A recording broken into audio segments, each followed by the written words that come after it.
Bonsoir madame, bonsoir messieurs, chers amis, bonsoir. Il est 21 h à Douala, c'est au Cameroun, en Afrique centrale. Nous sommes un lundi, comme tous les lundis, n'est-ce pas, sur ma page Facebook, Apôtre Tate Samuel. C'est l'heure de solution qui est programmée. Cette émission qui se penche, n'est-ce pas, ce qui nous permet de nous pencher sur les courriers, les soucis de vous, mes amis.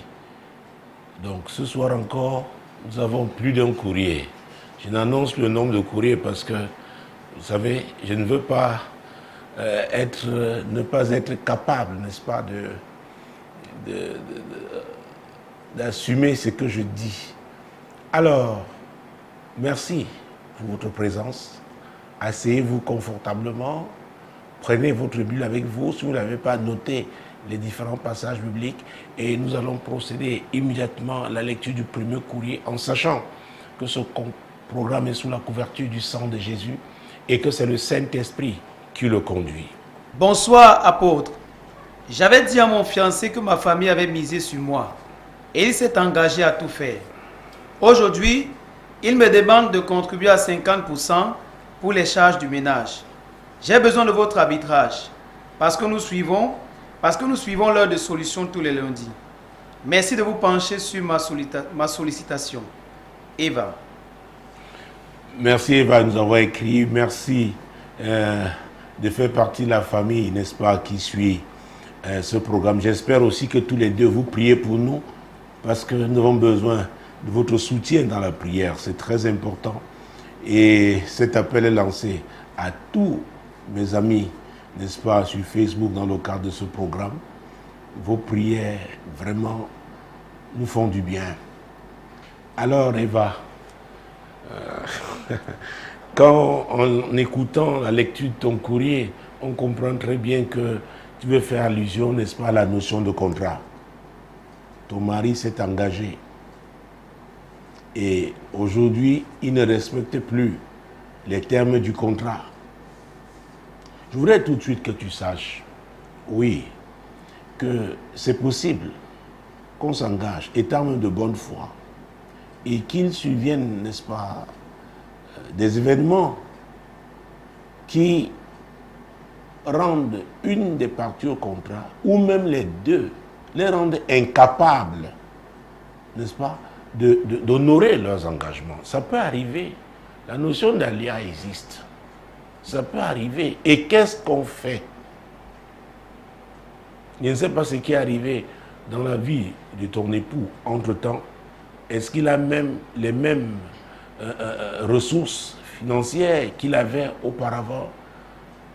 Est-ce qu'il ne fait face, n'est-ce pas, à des pressions nouvelles qui n'étaient pas prévues? Vous savez, il y a, on peut dire quoi, 3 ans, personne n'aurait imaginé que le monde connaîtrait cette pandémie à coronavirus. Personne. Donc ça peut arriver. Ça peut arriver.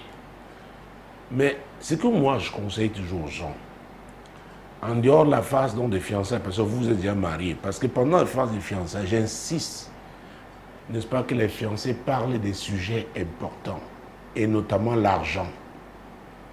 Quand on survole ce sujet, on peut être rattrapé. Et le plus on est rattrapé d'ailleurs. Vous avez parlé de ça. Il s'est engagé. Il voulait sa femme. Il l'aime, parce que moi je le pense encore. Il l'aime. Mais aujourd'hui peut-être il est incapable de faire face, n'est-ce pas, aux charges inhérentes à ce mariage. Mais n'est dit de contribuer à 50%. Peut-être toi-même, entre-temps, tes revenus ont augmenté. C'est possible. Il dit, mais quand je m'engageais, je n'avais pas ces revenus. Maintenant, tu les as vraiment contribués à hauteur de tes revenus. À vrai dire, ce n'est pas évident. Ce n'est pas évident de parler de cette affaire, n'est-ce pas, quand il s'agit de revoir ses engagements.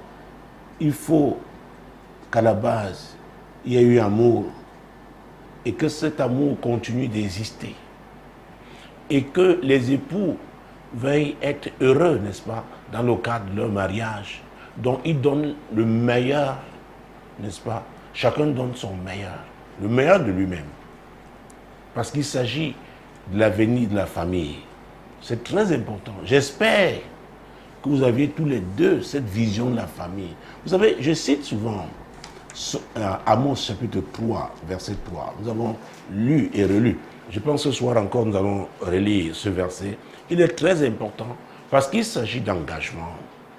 Il s'agit d'engagement. Amos chapitre 3, verset 3. Je peux, oui. Deux hommes marchent-ils ensemble sans s'être convenus? Voilà. Donc toi, tu dis vous étiez d'accord. C'est ce que tu es en train de nous dire.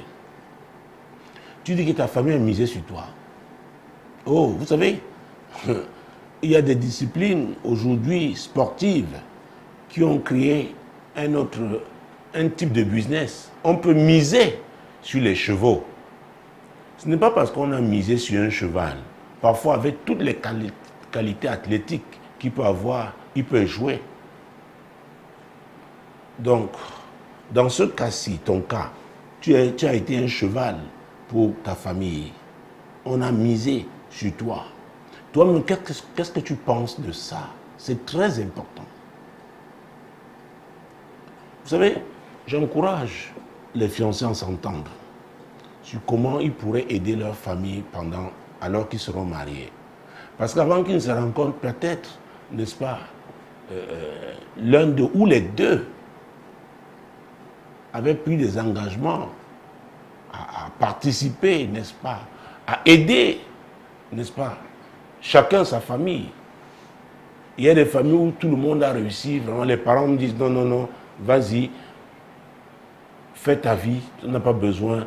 Si oui, des choses symboliques, des cadeaux, ça fait plaisir, mais on ne dit pas que non, non, non, non. Écoute, on t'envoie à l'école, toi aussi tu dois ramener. J'ai eu ça dans le ministère. Il y a cela combien d'années? Mon Dieu, mon roi. Nous sommes en 2022. Je pense que ça devait être en 2002. Et c'était, n'est-ce pas, une sœur ici à l'église. Un jour, sa mère lui a dit, pourquoi tu pries pour le mariage? Elle n'habitait pas la même maison. Et après, elle lui a dit, si tu insistes donc pour le mariage, sache que tu vas laisser ton salaire ici, tous les mois. Voilà. Alors on a misé sur toi. Je ne sais pas quels étaient les termes de ce contrat entre ta famille et toi. Mais tu sembles, n'est-ce pas, maintenant, comment on dit, agir pour que toi, tu tiennes, n'est-ce pas, à tes engagements ou alors que tu accomplisses la vision de la famille. Ah, mon Dieu, mon roi. Ah oui, la vision de la famille. Dans une série d'enseignements, vous pouvez les avoir sur des CD ici, n'est-ce pas? Il y a des CD qui parlent de ça. Je parlais de l'autre appel. J'ai fait la différence entre l'appel authentique, l'appel de Dieu et l'autre appel. Il y a des gens qui ont un appel dans le cadre de leur famille. Oh mon Dieu. Oui, je me rappelle aussi un cas ici, toujours dans cette église, à l'époque, n'est-ce pas, des sœurs, cousines, qui, comme pas de cousines, c'est la même famille. Alors, dans leur famille, dans leur communauté, on préparait les femmes à se prostituer pour amener l'argent dans la famille. Ça, c'est la vision de cette communauté et de cette famille. Alors, je ne dis pas que c'est ton cas, Eva, non, c'est pas ça. Mais voilà, n'est-ce pas, des cas que j'ai eus dans le ministère. Croyez-moi, vous ne pouvez pas changer cet état de choses. Vous ne pouvez pas empêcher cette vision de s'accomplir si vous-même, vous ne dénoncez pas, si vous n'êtes plus d'accord avec ça, et œuvrez pour que le Seigneur brise ça. Qu'est-ce que tu penses de ça? Que ta famille est misée sur toi. Tu es un cheval, aujourd'hui tu t'es marié. Tu dis ton mari était d'accord. Ok, mais quelle est la vision, votre vision du mariage, de la famille? Je parle souvent de balance. Il est important de mettre sur une balance. Quel est le côté qui pèse le plus? c'est ta famille à toi, ou alors, mon Dieu, mon roi, cette famille-là dont ton mari est le chef. Oui, on doit aider sa famille, on doit aider sa belle famille, on ne doit pas aider, soutenir. C'est important. Mais au point de dire que parce qu'on a misé sur toi, alors tes revenus sont destinés à ta famille. Dis-moi, on ne le souhaite pas. Ton mari, je ne sais pas s'il est un salarié ou un homme d'affaires. S'il avait perdu son emploi, s'il avait fait faillite dans ses affaires, continuerais-tu à demeurer son épouse? Vous savez, il y a des questions qu'il faut se poser. C'est pourquoi je m'intéresse à toi. Oh mon Dieu. Une fois, toujours ici à l'église, une a dit oui. Papa, si tu fallait payer une femme avec ce qui, il fait avec moi les nuits là, ça lui aurait coûté quoi? Combien? Je lui ai posé la question de savoir à cette femme. Donc tu te compares à une prostituée. Donc c'est, je ne sais pas, une satisfaction unilatérale. Donc ton mari, il y a donc une compensation qui doit te verser à cause de ça. Oh les amis, mon Dieu, mon roi. C'est pourquoi la notion de vision est très importante. Il y a beaucoup d'hommes qui sont mariés, ils sont encore tellement rattachés à leur famille. Il y a aussi des femmes mariées, mais tellement rattachées à leur famille. Donc c'est la famille là, mon Dieu, mon roi, qui décide de la cadence, de la direction, n'est-ce pas, qui influence le mariage de leur fille ou de leur fils. Et ce n'est pas bon. Qu'est-ce que Dieu t'a dit en épousant cet homme? En imaginant que vous étiez chrétien déjà. Si vous ne l'étiez pas, aujourd'hui, vous me suivez. Je ne sais pas si vous êtes engagé à suivre Jésus. Bon, qu'est-ce que Dieu te dit dans le cadre de ce mariage? C'est important. Les gens vont ça et là, cherchant les prophéties. Non, non, non. Allez dans la présence de Dieu et posez-lui la question. Qu'est-ce que Dieu pense de cette affaire? Alors, si tu admets que je suis un serviteur de Dieu, je te dis, j'ai commencé avec Amos 3.3. Il est important que vous accordiez par rapport à la vision que Dieu vous a donnée pour le mariage. Ce qu'il veut faire avec vous. Et il le fait sur la base de sa volonté par rapport aux époux. Parce qu'il y a une volonté générale de Dieu par rapport au mariage. Et maintenant, il y a un couloir spécifique pour chaque couple, pour chaque famille. C'est très important. Nous sommes sur cette terre parce que nous avons une mission à accomplir. C'est pourquoi dans le cas du mariage, je parle toujours de la complémentarité. On se complète.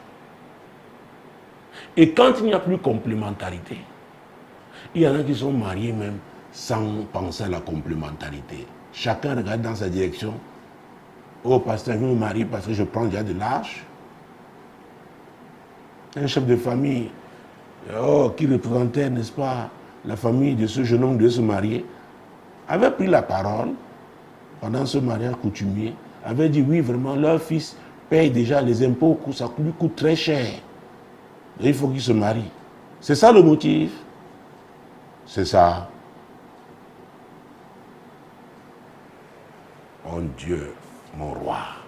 Que dit la Bible? Genèse chapitre 2, verset 18. Mon Dieu, mon roi. L'Éternel Dieu dit, il n'est pas bon que l'homme soit seul. Je lui ferai une aide semblable à lui. Une aide. Une aide. J'avoue que les hommes sont devenus tellement faibles, croyez-moi. Et c'est inquiétant. Très inquiétant parce que pour être un chef, il faut être conscient de l'autorité qu'on a. Savoir de qui vient cette autorité. Dans Éphésiens, nous avons lu plusieurs fois ce verset ici. L'apôtre Paul dit que l'homme est le chef de la femme, dans le cas du mariage. Il n'est pas un dictateur, mais il faut quelqu'un qui va répondre. Donc Dieu a dit c'est l'homme. C'est lui qui donne la direction. Et la femme l'aide. Donc il n'est pas bon que l'homme soit seul. Je lui ferai une aide, un soutien. C'est pourquoi il dit c'est un homme qui opère déjà.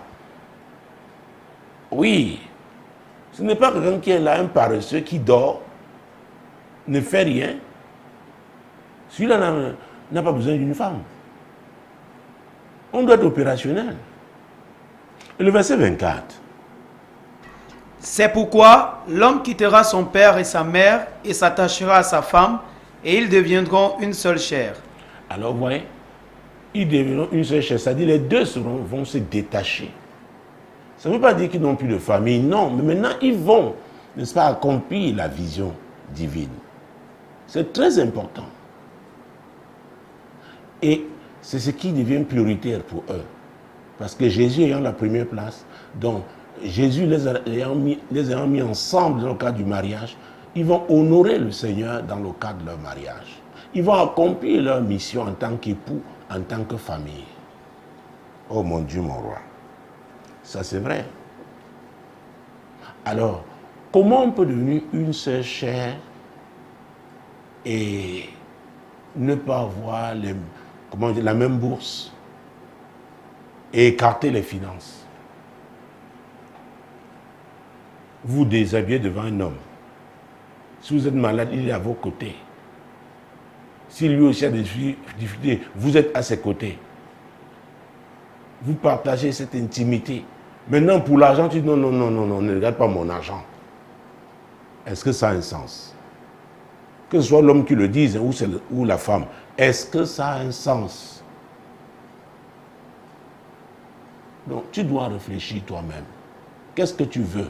Est-ce que tu es d'accord avec ça? Tu dois continuer d'être un cheval sur lequel on a misé. Ou alors, tu es aujourd'hui une épouse. Et nous allons parler d'accord. C'est ce que Amos 3 dit. Donc, vous devez vous asseoir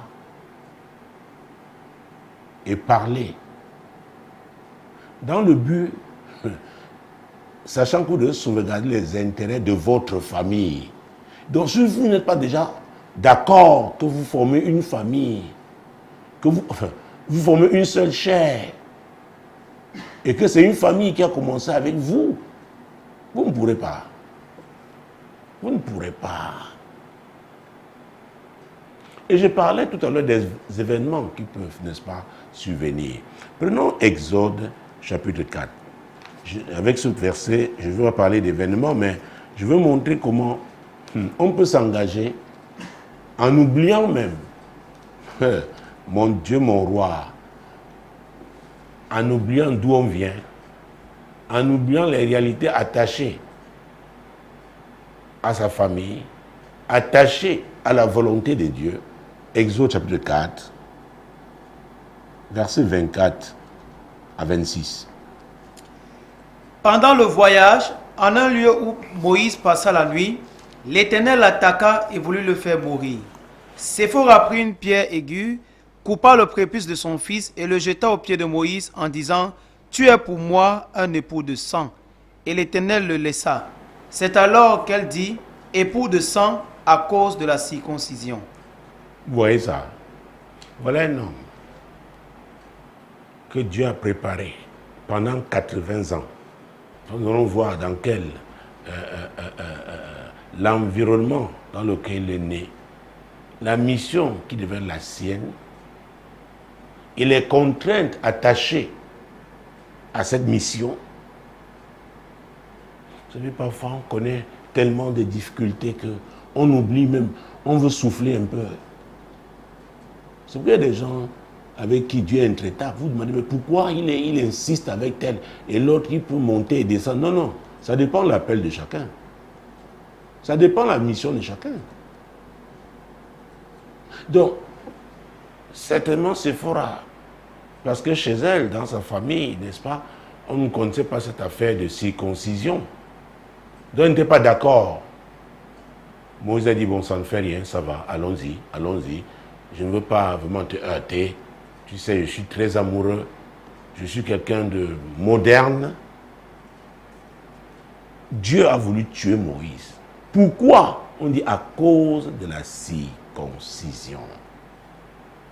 Mon Dieu, mon roi. Oh, parlons de ça. Genèse chapitre 17. Genèse chapitre 17. Mon Dieu, mon roi. Genèse chapitre 17. Jésus-Christ de Nazareth. Dès que je retrouve ces versets, oui. Genèse chapitre 17. Nous allons prendre, ah oui, verset 10. Verset 10 à 12. C'est ici mon alliance que vous garderez entre moi et vous et ta postérité après toi. Tout mâle parmi vous sera circoncis. Vous vous circoncirez et ce sera un signe d'alliance entre moi et vous. À l'âge de 8 jours, tout mâle parmi vous sera circoncis, selon vos générations, qu'il soit né dans la maison ou qu'il soit acquis à prix d'argent de tout fils d'étranger sans appartenir à ta race. Alors, Dieu s'adressait à qui? À Abraham. Abraham. Je vais me poser la question de savoir, oui, il parlait à Abraham. Et pourquoi Moïse est concerné? Acte chapitre 7. Vous savez, le docteur Luc est revenu sur cette affaire. Acte chapitre 7, Jésus-Christ de Nazareth. Commençons avec le verset 17, je pense. Oui, prenons le verset 17.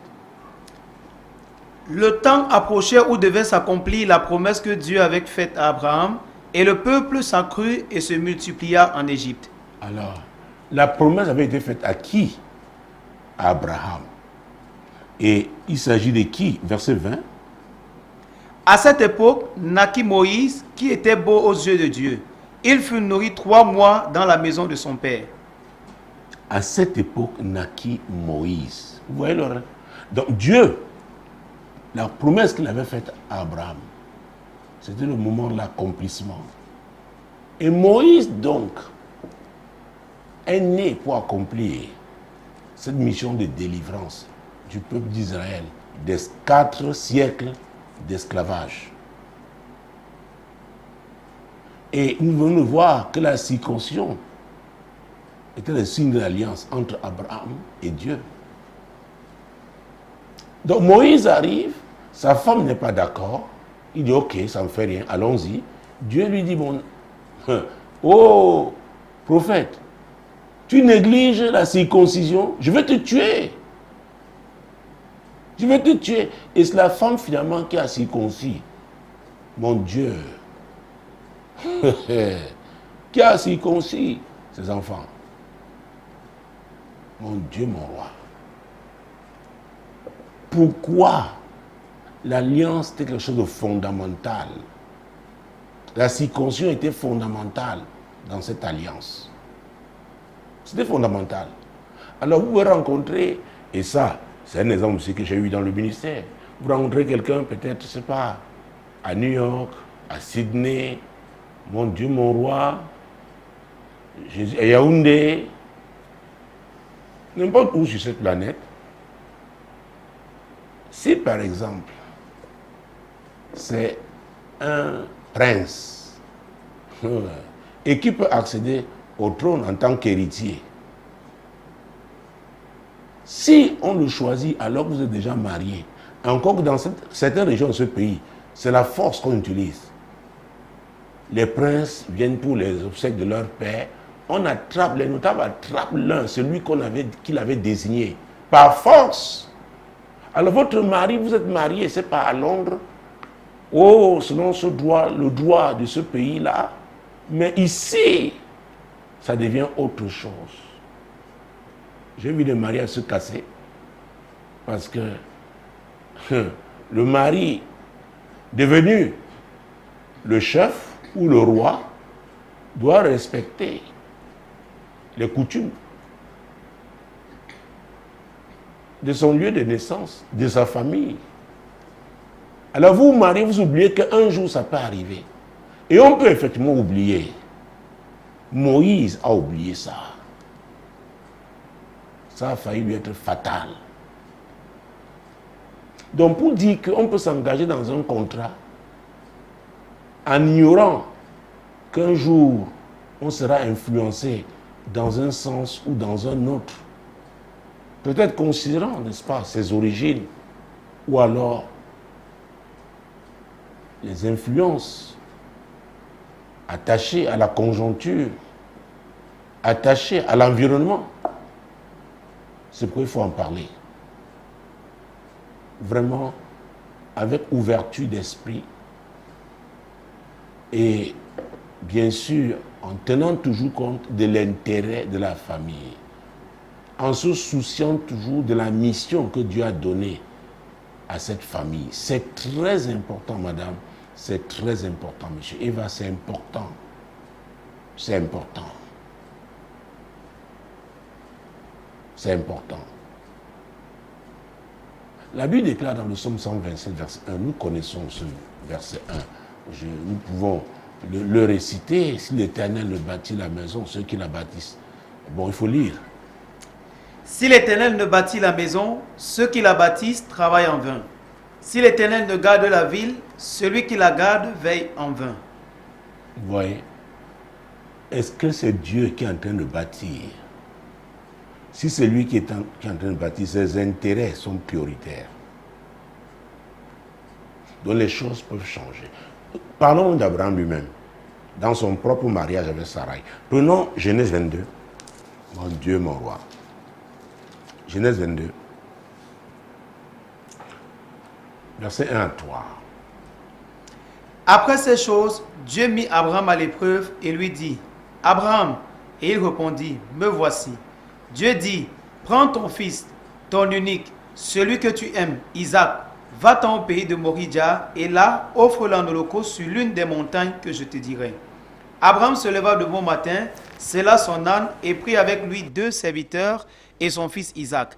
Il fendit du bois pour l'holocauste et partit pour aller au lieu que l'Éternel lui avait dit. Vous voyez ça? Abraham est allé sans dire à Sarai. Parce que Sarai se serait opposée à ce projet-là. Une femme qui accouche son unique fils à 90 ans, tu viens lui dire que Dieu a demandé cet enfant en sacrifice. Oh! Voilà! Dieu qui intervient, c'est Dieu lui qui intervient. C'est lui-même. C'est pourquoi il faut s'asseoir. Et la Bible déclare, la crainte de l'Éternel est le commencement de la sagesse. Est-ce que vous craignez Dieu tous les deux?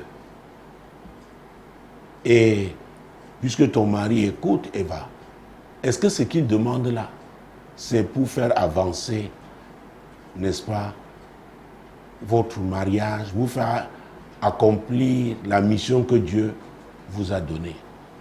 Parce que lui aussi, si entre-temps ses revenus ont vraiment augmenté et qu'à vrai dire, ça ne change rien par rapport au point de départ, pourquoi est-ce que subitement maintenant, il exige une participation à 50%? Est-ce que ce ne serait pas raisonnable que ce soit à 30%, voire même à 20%, puisqu'il s'agit de l'intérêt de la famille? Oui, c'est pourquoi il faut être honnête, il faut être sincère, il faut être vrai. Parce qu'on ne peut pas bâtir sans la vérité. Quand on dit que c'est l'Éternel qui bâtit, lui, la Bible nous dit dans Jean 14, 6 que Jésus est le chemin, la vérité et la vie. Et c'est lui qui a dit dans Jean 8, 32, vous connaîtrez la vérité et la vérité vous affranchira. Donc on ne peut pas bâtir avec le mensonge, avec la ruse, avec la manipulation. On ne peut pas exiger des choses qui vont mettre l'autre dos au mur. Est-ce que ce n'est pas seulement une réaction charnelle, n'est-ce pas, en imposant à Eve à 50%? Alors, quel est l'objectif visé? C'est important. Vous devez parler de ça. Vous savez, les familles n'ont pas le même niveau. comme je l'ai dit plus haut, il y a des familles, tout le monde travaille, tout le monde est bien. Mais peut-être vous épousez un homme, c'est difficile de son côté. Il doit faire face, n'est-ce pas? Il doit soutenir sa famille à un certain niveau, ou vice-versa. Et c'est ça l'amour. C'est ça l'amour. Vous savez, quand on lit Jean chapitre 3, verset 16, parce que le plus souvent, nous récitons ce verset quand il s'agit de l'évangélisation, mais je voudrais relever, n'est-ce pas, la notion de sacrifice en ce qui concerne l'amour. C'est Dieu qui a donné l'exemple. Le Père l'a fait. Jean chapitre 3, verset 16. Car Dieu a tant aimé le monde qu'il a donné son Fils unique, afin que quiconque croit en lui ne périsse point, mais qu'il ait la vie éternelle. Voilà. Il a aimé le monde. C'est pourquoi il a donné. L'amour donne, l'amour sacrifie. Parce que, chers messieurs, chers amis, je parle au mari d'Eva, si ta femme doit être toujours triste parce qu'elle n'aide plus sa famille, tu ne seras pas bien. Elle ne pourra pas te donner son meilleur. Et sa famille aujourd'hui est ta famille. La tienne est la sienne aussi. Donc, cet amour-là, vraiment, vous voyez, ça couvre, n'est-ce pas, ces deux côtés. En sachant bien que votre famille est prioritaire. Parce que Dieu vous a donné une vision. Donc, quand il y a vraiment l'amour ne compte pas. Ne compte pas ce qu'il donne. L'amour se sacrifie. N'oubliez pas l'apôtre Paul quand il parlait des hommes. Marie, aimez vos femmes. Et prenons ça. C'est très important. Oh Jésus-Christ de Nazareth, mon Dieu, mon roi. Éphésiens 6, verset 25. Éphésiens 5, pardon, verset 25. 5, verset 25. Marie, aimez vos femmes comme Christ a aimé l'Église et il s'est livré lui-même pour elle. Il s'est livré lui-même pour elle. Et l'Église doit être reconnaissante à Christ. Il y a des femmes aussi, on se sacrifie pour elles, mais elles sont insolentes. Elles n'encouragent pas. Oui, elles sont rebelles. L'amour sacrifie. Vous devez être consciente aussi du sacrifice que l'homme fait. La femme aussi, dans le cas de l'amour, n'est-ce pas, sacrifie. L'homme doit en être conscient et être reconnaissant. C'est important. C'est important. C'est pourquoi il doit avoir des paroles douces. Il doit avoir de l'affection. Oui, parce que là, il y a l'amour, il y a tout ça. Le respect, la considération. C'est très important. Oui, madame. Oui, monsieur. Cher ami, on ne peut pas réussir sur cette terre, réussir en amour sans sacrifice. Ça coûte. L'amour coûte. Ça coûte. Mais, et l'apôtre Paul parlait de cette affaire dans 1 Timothée chapitre 6, verset 10. Si on retrouve l'amour de l'argent dans la vie, dans le cœur de l'un des époux, c'est dangereux.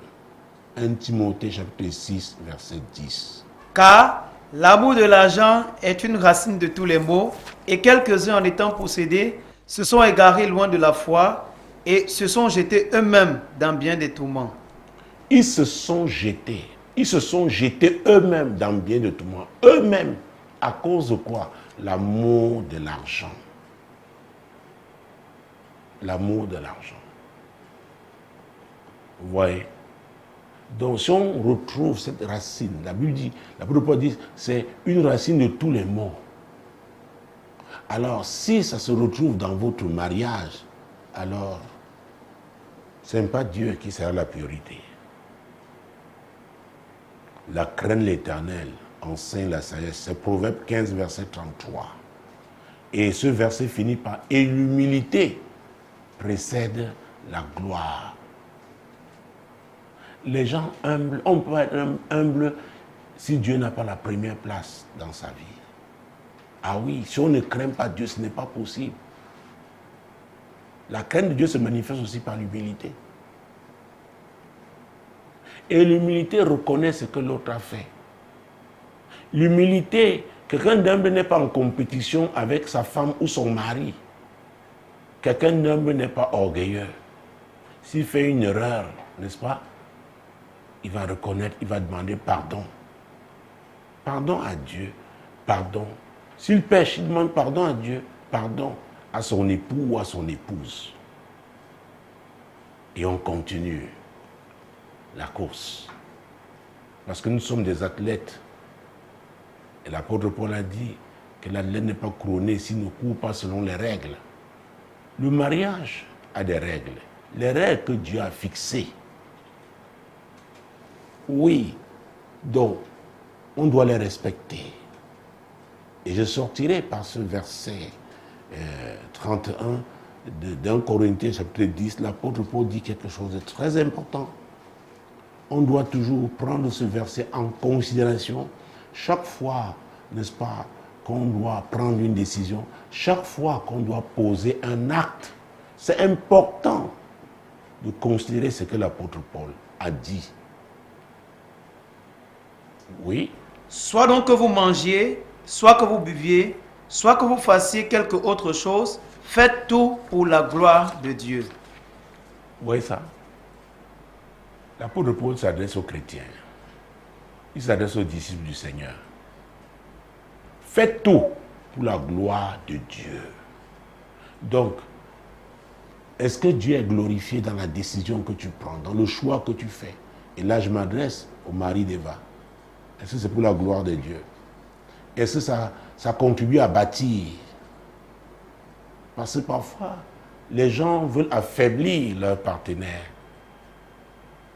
Ce n'est pas chrétien. Faire une sorte de chantage, ce n'est pas chrétien.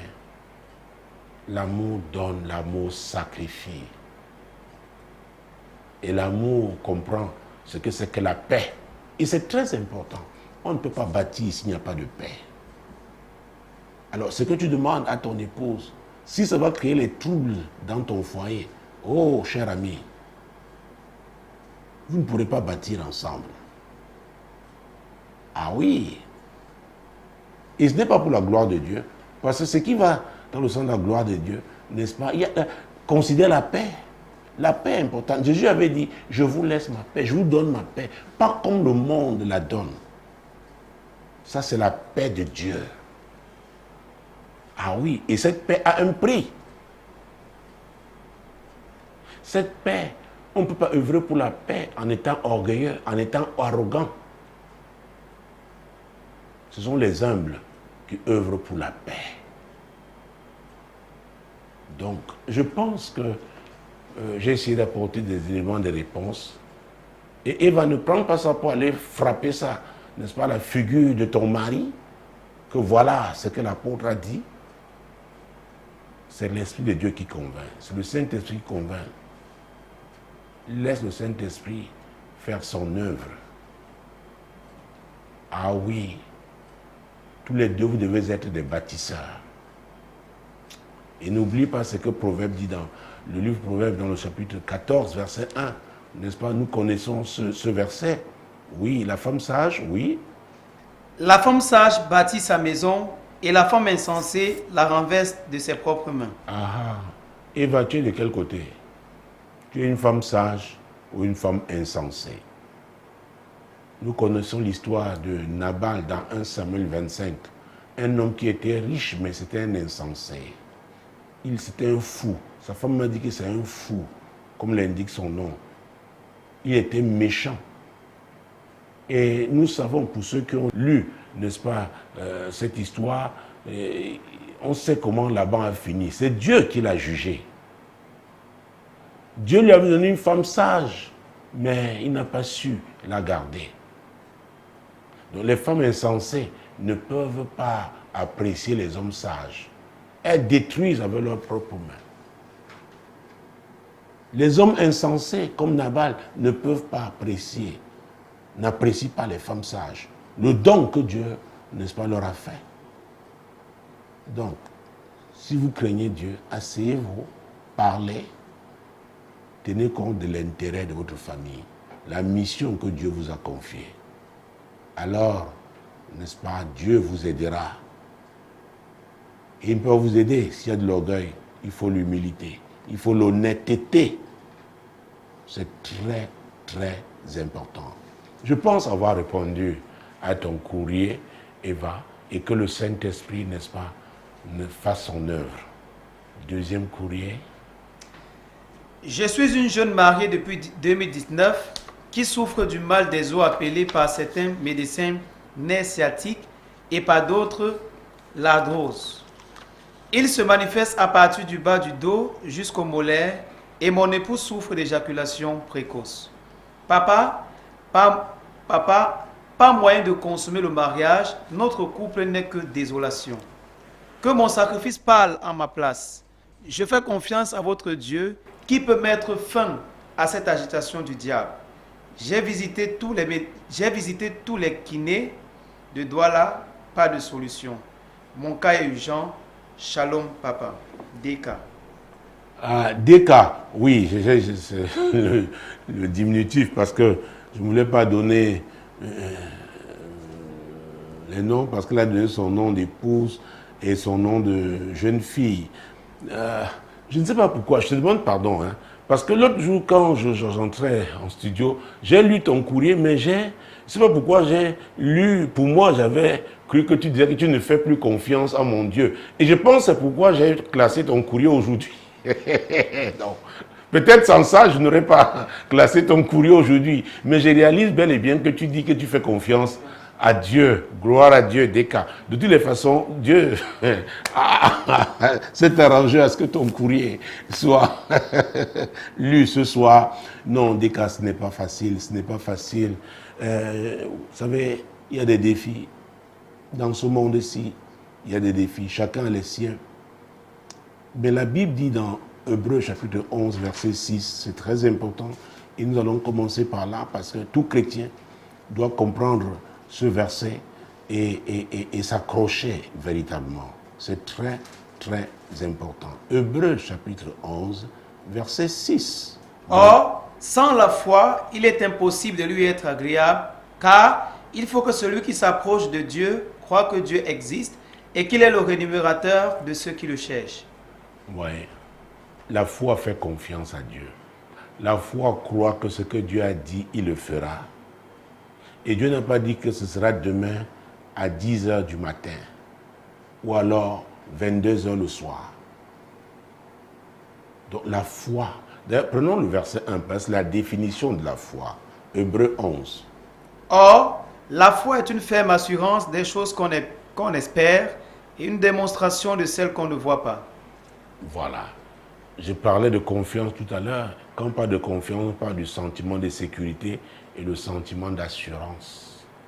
Donc c'est bien, je te félicite pour ça, Deka, de faire confiance, n'est-ce pas, à Dieu, à l'Éternel. Faire confiance à Jésus. Il est fidèle.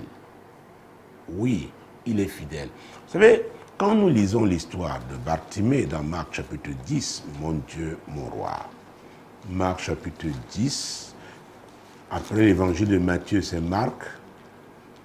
Marc chapitre 10, nous allons commencer avec le verset 46, Jésus-Christ de Nazareth. Ils arrivèrent à Jéricho, et lorsque Jésus en sortit avec ses disciples et une assez grande foule, le fils de Timée, Bartimée, mendiant aveugle, était assis au bord du chemin. Il entendit que c'était Jésus de Nazareth, et il se mit à crier, « Fils de David, Jésus, aie pitié de moi. » Plusieurs le reprenaient pour le faire taire, mais il criait beaucoup plus fort, « Fils de David, aie pitié de moi. » Jésus s'arrêta et dit, « Appelez-le. » Ils appelaient l'aveugle en lui disant, « Prends courage, lève-toi, il t'appelle. » Voilà un aveugle. Il a compris que Jésus passait. Mesdames, messieurs, Jésus est en train de passer avec ce programme. Il est là. Par ce programme, il est en train de passer. Il a crié parce qu'il avait la foi. Oui, on a essayé de l'arrêter. Il a continué de crier. C'est cela la foi des cas. Tu parles d'arthrose, certains parlent d'arthrose, d'autres parlent du sciatique, c'est ça? Donc, et ça fait mal. Ça fait mal. Ce n'est pas évident. Tu as visité tous les kinés de doigts là. Jésus est fidèle. Parce que tu lui fais confiance, il répondra. Jésus s'est arrêté. Et c'est ma prière pour vous, mes amis, en commençant bien sûr par des cas, que Jésus s'arrête aujourd'hui sur votre cas, votre situation. Il y a urgence à dire des cas. Jésus, Jésus, Jésus, Jésus. Oh, pendant que vous êtes en train de suivre ce programme, vous pouvez, même dans votre cœur, Jésus, ce soir, ne me traverse pas comme disait une femme. Ce soir, Seigneur, je crois.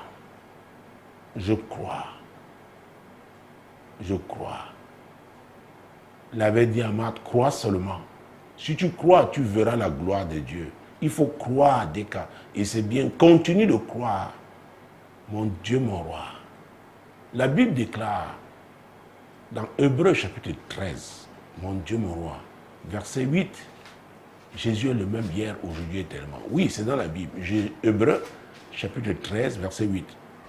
Jésus-Christ est le même hier, aujourd'hui et éternellement. C'est vrai. Il est le même hier, aujourd'hui et éternellement. Il s'est arrêté pour un aveugle.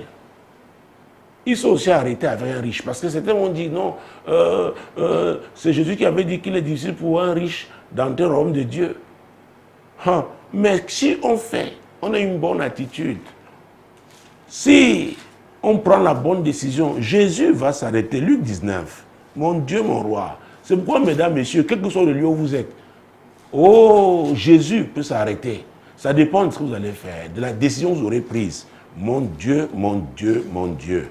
Oh, dès que tu as dit que ton sacrifice parle pour toi, donc tu as fait un sacrifice à Dieu, tu lui as donné quelque chose.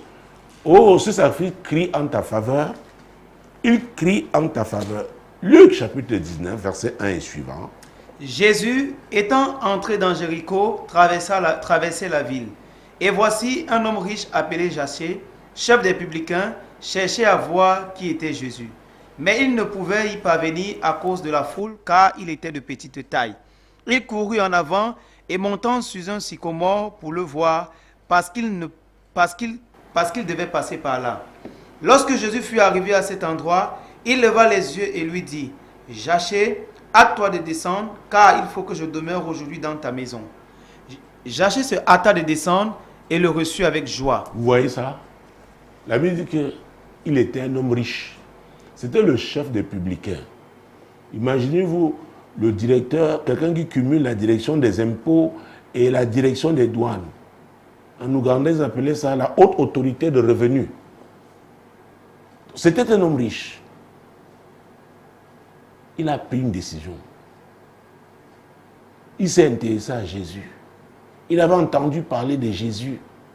Il a dit, aujourd'hui, je ferai ce que personne n'a fait. Ce n'est pas parce que je suis de petite taille que je ne peux pas attirer l'attention de Jésus. Oh, mesdames, messieurs, il a grimpé sur un sycomore. Quand vous visitez Israël, on vous amène à cet endroit.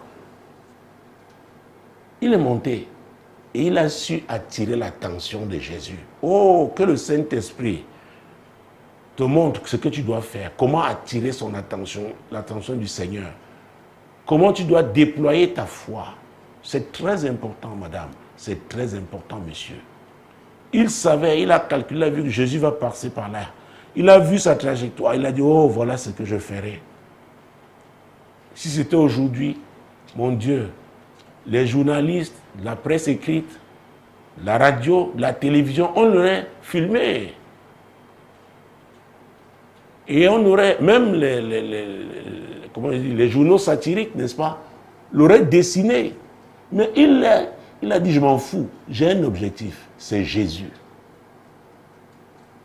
Bartimée, on lui a dit, tais-toi, elle a dit, oh, vous vous trompez, vous ne savez pas à qui vous avez affaire. Il a continué de crier plus fort. C'est très important, madame, c'est très important, monsieur. Sans la foi, on ne peut pas plaire à Dieu.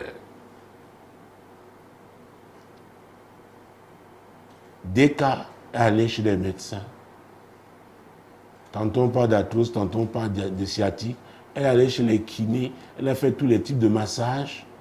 Oh, Jésus est la solution. Nous l'avons vu, il est le même hier, aujourd'hui et éternellement. Il n'a pas changé. Il s'arrête. Il a dit, Zachée, hâte-toi de descendre. Un homme de cette carrure. Et Zachée se hâta de descendre. Et Jésus, la Bible dit qu'il traversait la ville. Ce n'était pas prévu qu'il s'arrêta, n'est-ce pas, chez Zachée. Mais Zachée a changé l'itinéraire de Jésus. Oh mon Dieu, moi c'est possible. Je dis que c'est possible. Je dis que c'est possible, même ce soir. Alors, chers amis, je ne sais pas quel est votre problème. Je ne sais pas pourquoi ce soir vous êtes là. Peut-être c'est pour la première fois que vous regardez ce programme sur ma page Facebook, Apôtre Tête Samuel. Peut-être vous êtes habitué. Peut-être vous avez déjà manifesté votre foi et vous êtes fatigué et que non, vraiment, si Jésus devait entendre, il l'aurait déjà entendu. Oh, ce soir, je ne sais pas comment tu vas t'adresser à lui. Peut-être tu vas seulement te prosterner, l'Esprit de Dieu va te conduire. Mais Jésus, c'est lui, il est la solution. Il est la solution. Il est la solution. L'apôtre Jacques a parlé d'un grand homme, un grand serviteur de Dieu. Et c'est très important, ouais. Il y a... nous avons vu comment le docteur Luc a parlé de Moïse. Et l'apôtre Jacques a parlé aussi d'Élie. Jacques chapitre 5, mon Dieu, mon roi. Jacques chapitre 5, versets 17 et 18. Voilà, chapitre 5, oui. Élie était un homme de la même nature que nous. Il priait avec instance, pour qu'il ne plût point, et il ne tomba point de pluie sur la terre pendant 3 ans et 6 mois. Puis il pria de nouveau, et le ciel donna de la pluie, et la terre produisit son fruit. Ah, oui, la foi. Ah oui, j'ai failli oublier ton mari. Ah oui, ce problème, beaucoup de couples le vivent. Hein. Mais il est important que, je comprends, c'est frustrant. Parce que quand on dit papa, pas de c'est le style aussi. Hein? Elle a dit quoi? Papa, pas moyen de consommer le mariage, notre couple n'est que désolation. Papa, pas moyen de consommer le mariage. Donc, vous savez, c'est important les rapports sexuels dans un mariage. Mais dès que je dois te dire, il faudrait que ton mari coopère. Parce qu'il y a des hommes qui, c'est pas toi qui dois te tenir devant. Il doit se sentir concerné. C'est très important. Et c'est ça qui permettra que vous rencontriez par exemple un sexologue. Je ne sais pas s'il y en a ici à Douala, mais il y en avait à l'époque, mais celui-là a quitté la scène il y a quelques années. Ou alors vous rencontrez des médecins. C'est important. Ils savent quoi faire. Quels conseils vous donner. Et il y a des diététiciens aussi qui peuvent vous donner des conseils au plan alimentaire, ce qu'il faut faire. Et pourquoi pas, il y a des naturopathes, de vrais. Je ne parle pas des charlatans. Parce que la pharmacopée africaine est riche. Ah oui. En Asie aussi, ils ont des recettes. Il y a des choses, n'est-ce pas, un certain nombre d'essences, n'est-ce pas, qui ont des vertus. Mais comme je l'ai dit, vous devez vous accorder. C'est très important. Sinon, il n'ira même pas à une consultation avec toi. Donc, il doit se sentir concerné, désirer, n'est-ce pas, consommer le mariage. Comprendre que c'est important pour vous deux. alors il pourra donc participer, n'est-ce pas, mettre en pratique les conseils ou alors tout ce qu'on va vous prescrire. Ça, c'est important. Mais si c'est toi seul, tu es la seule à te plaindre, j'ai peur pour toi. En tout cas, je prie afin que le Seigneur vous conduise vers de bons spécialistes, des gens qui sont outillés, qui peuvent vous aider dans cette démarche à rechercher ce bonheur conjugal. Et véritablement, il faut le savoir, on doit être patient, on doit être persévérant. On doit pouvoir, quelqu'un qui persévère, essaye toujours, il met en pratique ce qu'on lui conseille. Et alors, la prière aidant, n'est-ce pas, vous serez restauré. Donc je parlais de foi tout à l'heure, nous sommes toujours dans le domaine de la foi. Je voudrais qu'on s'intéresse, que nous prions tous, chers amis. C'est une de nos amies qui nous a écrit des cas. Vous voyez, elle a 2 problèmes. Alors prions afin que le Seigneur intervienne dans la vie des deux cas. Parce qu'elle a la foi. Elle a la foi au nom puissant de Jésus. Seigneur, tu connais des cas. Je n'ai pas voulu donner son nom de jeune fille, son nom d'épouse. Le sujet est délicat. Seigneur, elle crie à toi par rapport à cette douleur, que ce soit le sciatique ou l'arthrose. Seigneur, tu es Dieu, tu connais sa souffrance. Jésus, tu es le même hier, aujourd'hui, éternellement. Interviens dans la situation des deux cas. Interviens. Seigneur, s'agissant de la femme sunamite, le mari était déjà vieux. Oui. Malade. Mais la parole qu'Élisée avait donnée à la femme sunamite a eu un impact sur son mari et elle a conçu un enfant. Ah oui, qui est né. Donc Seigneur, nous sommes en train de prier pour des cas. Nous prions pour elle, pour que tu la guérisses de cette douleur. Nous prions afin que tu touches aussi son mari. Seigneur, elle est frustrée dans son mariage. Éternel notre Dieu, nous prions, interviens afin que les deux consomment le mariage comme elle le dit elle-même au nom puissant de Jésus-Christ. Restaure ce mariage, oh Dieu, rétablis-les au nom puissant de Jésus, Seigneur. Oh, restaure. Nous prions pour la restauration. Rétablis cet homme au nom puissant de Jésus. Alors, profitons pour prier pour tous ceux qui ont ce problème dans leur foyer. Ah oui, parfois, c'est ce qu'on appelle, on peut appeler la faiblesse sexuelle, ou alors, c'est même devenu l'impotence. Prions afin que Dieu restaure ces hommes-là qui ont ces problèmes.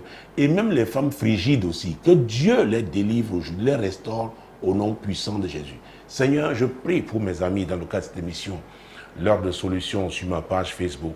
Seigneur, restaure les mariages où aujourd'hui, Seigneur, les rapports sexuels sont devenus difficiles ou impossibles. Seigneur, interviens. Si c'est l'homme, touche-le. Si c'est la femme, touche-la. Seigneur, rétablis une atmosphère, mon Dieu, oh, de bonheur dans ces foyers-là, au nom puissant de Jésus. Alors, je ne sais pas, nous avons parlé de Bartimée qui a crié. Oh mon Dieu, mon Dieu. Cette chanson, je ne sais pas chanter, mais Élie a crié. C'est qui avait dit ça, cette chanson? Il a prié et le feu est descendu. C'était Élie, on n'a pas parlé d'Élie. Ah, Élie a prié. Élie a prié, le feu est descendu. Mon Dieu, mon roi, je vais prier. Pose ton problème. Le Dieu d'Élie est mon Dieu. Seigneur, tu es Dieu. Je prie au Dieu ce soir, au nom de Jésus, pour un miracle dans la vie de cet ami. Oui, cet ami de cette heure de solution. C'est mon ami sur Facebook, dans le cas de cette émission. Seigneur, il crie, chacun crie à toi pour un sujet. Oh Dieu, je prie afin que tu répondes. Seigneur, exauce. Tu as dit au temps favorable, je t'ai exaucé. Au jour du salut, je t'ai secouru. Voici maintenant le temps favorable.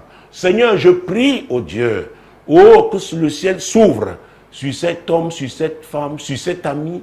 Oh, dans le cas de cette émission, Seigneur, que le ciel s'ouvre. Visite, Seigneur, cet ami.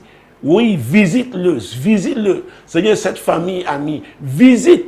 Oui, il y a des familles qui suivent cette émission ensemble. Seigneur, visite Seigneur, tous ceux qui suivent ce programme et qui crient à toi, Seigneur, pour un sujet quelconque, il y a urgence éternelle, fais-le au nom puissant de Jésus-Christ.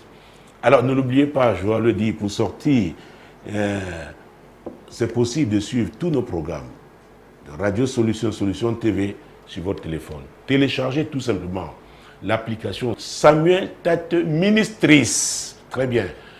Alors, via Play Store pour les téléphones Android ou alors via App Store pour les téléphones iOS, les iPhones. Alors, nous sommes là, n'est-ce pas, 7 jours sur 7, 24 heures sur 24. Demeurez bénis. Chers amis, le prochain rendez-vous, c'est lundi prochain, lorsqu'il sera 21h à Douala, c'est au Cameroun, en Afrique centrale. Alors, demeurez bénis. Shalom. Shalom. Shalom.